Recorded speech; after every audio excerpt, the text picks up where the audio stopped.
Okay, ganito po yung bagaso. Pag lagay mo yan dyan, yung bagaso na tuyo na dried, bagaso na siya. Yan. Para sa pusa. Lagyan natin. Okay.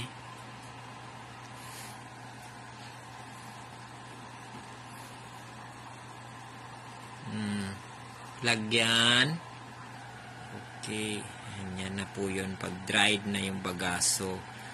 Ayan.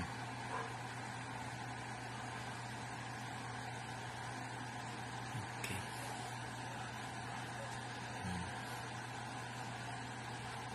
Dagdagan natin ng kunti. Kasi 9-8 yung pusa ko eh. Ayan. Ganyan na siya pag ano na siya. Tapos, pag may tae na, may ihi, basa na, ayan, itagilid nyo na lang po. Yung basa, maiiwan po yun sa ilalim. Yun lang po yun. Ayan. Yan o yung nabasa sa ihi. Ganyan po. Tapos, tatanggalin natin yan. Yan ang tatanggalin natin. Para hindi masayang yung bagaso na iba. Pwede pa naman yung gamitin. Tanggal natin yung basa.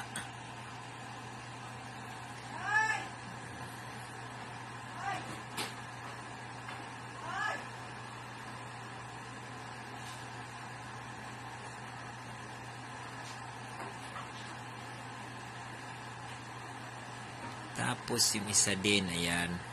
Unti lang. Kasi dalawang pusa lang gumagamit niyan. Lagay natin sa silupin or pwede mo rin ipatuyo ulit. Yan lang. Yan, yung nabasa, yung ihi yung sa ilalim. Para hindi sayang ang bagaso nyo po. Yan.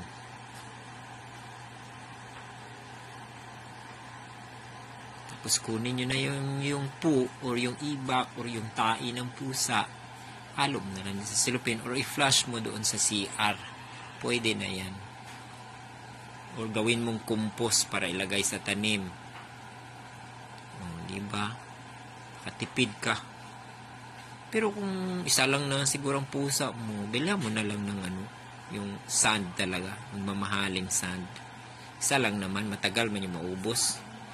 Kung marami kang pusa,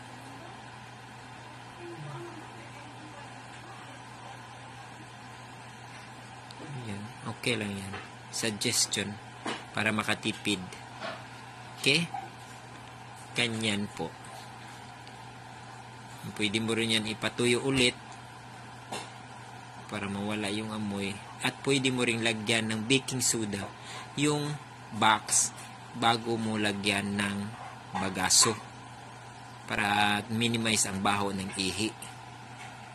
Yan.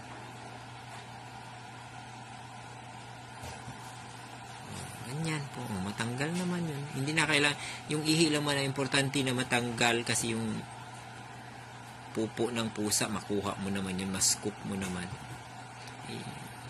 O, diba? Okay lang naman yung bagaso.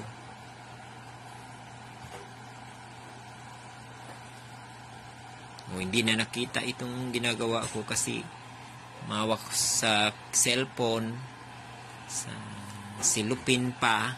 Ayan. Wala na. Simento na ang nakita. Okay.